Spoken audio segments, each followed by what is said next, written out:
Okay, let's just take a deep breath. Have you ever seen something so absurd, so perfectly, tragically, and comically wrong that you almost couldn't be mad? You just had to laugh, even if it was that hollow, exhausted laugh that says, "Wow, we are really in it now?" That's the exact feeling that washed over millions of us when we heard the news. Donald Trump hosted a Halloween party.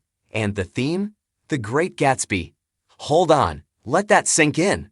The Great Gatsby, the novel by F. Scott Fitzgerald, the one you were forced to read in 10th grade English. The story of a hollow, self-made man, built on a mountain of lies, who throws wildly extravagant, empty parties to project an image of success. All in a desperate, obsessive attempt to win back a past that never really existed, only to be murdered and left floating in his own pool while every single friend he had vanishes, revealing the entire spectacle was a lonely, tragic sham. That Gatsby. And in a moment that proves reality has officially lapped satire, Donald Trump, a man whose entire brand is built on gold-plated surfaces and massive rallies, looked at that story and apparently thought, yes, that's the vibe. That's what we should aim for. The universe just doesn't get more obvious than that. It's like a serial cheater hosting a Fatal Attraction-themed anniversary party. It's a level of missing the point that is so profound, it almost circles back to being performance art. And thank God, just when we thought we were all alone in our sputtering disbelief, John Oliver was there to grab the microphone and say what we were all screaming at our screens. On his show last week Tonight, Oliver, our generation's patron saint of wait, what? Didn't just mock the party, he didn't just point out the obvious irony, he took it a step further. He was insulted, and his final takedown was so surgically precise, so breathtakingly perfect, it deserves to be framed. But first, let's set the stage. The insult of missing the point. It's one thing to be unaware. It's another to be so willfully, flamboyantly unaware that you adopt the very symbols of your own critique as a celebration. John Oliver zeroed in on this immediately. He wasn't just laughing at the theme, he was furious on F. Scott Fitzgerald's behalf. As he pointed out, Gatsby is not a how-to guide for success. It's not a celebration of wealth, it's a warning. It's a story about the rotting, hollow core of the American dream when it becomes obsessed with image over substance, with new money versus old money, and with the devastating carelessness of the rich. Do we need to say it louder for the people in the back? The book's most famous, most devastating line isn't about the fabulous parties. It's about the villains, Tom and Daisy Buchanan, the old money, inherited wealth elites. Fitzgerald writes, "They were careless people, Tom and Daisy. They smashed up things and creatures and then retreated back into their money, or their vast carelessness, or whatever it was that kept them together, and let other people clean up the mess they had made." My God, if that line doesn't hit you like a ton of bricks in the 2020s, you simply haven't been paying attention. This is what makes the theme so insulting. It's not just a bad party idea. It's a glaring, mean-lit celebration of the very worst part of the story. It's looking at the careless people who smashed up things and saying, goals.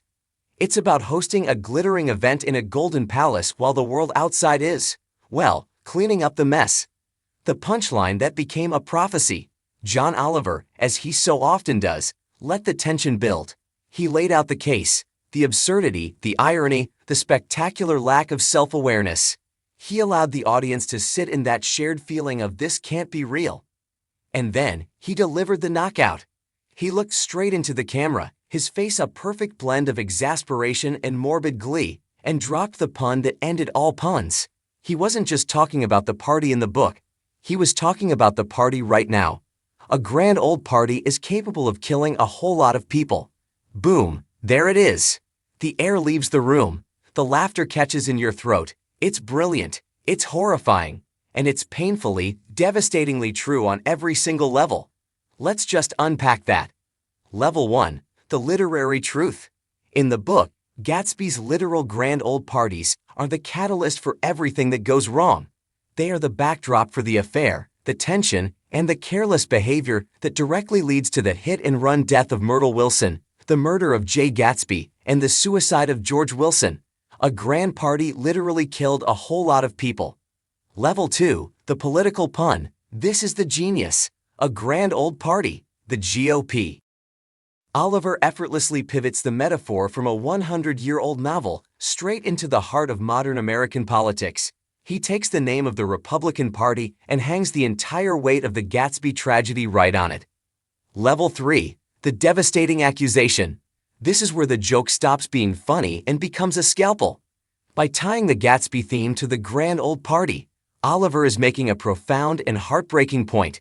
He's saying that the modern GOP, much like the characters in the book, has become a careless entity, obsessed with the spectacle of wealth and power, all while smashing up things and creatures. He's connecting the fictional carelessness that led to the death of 3 people to the real-world policies and political climates that, well, you know. He's saying that when a party retreats back into their money or their vast carelessness, real people are left to clean up the mess.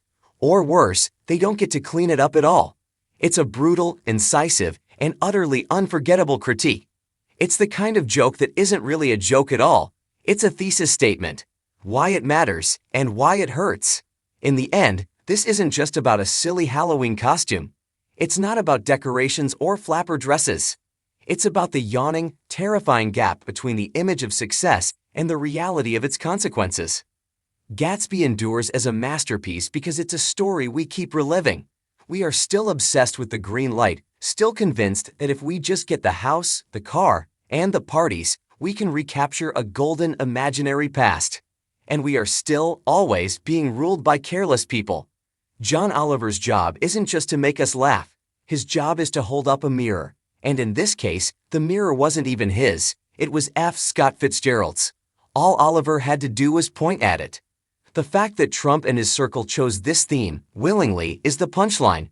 They essentially wrote the joke themselves. They saw a story about a lonely, corrupt, and ultimately destroyed man who hid his emptiness behind gold-plated junk, and they saw a hero. And as John Oliver so perfectly, painfully reminded us, when a grand old party gets that careless, a whole lot of people can get hurt. The joke is funny. The reality is anything but.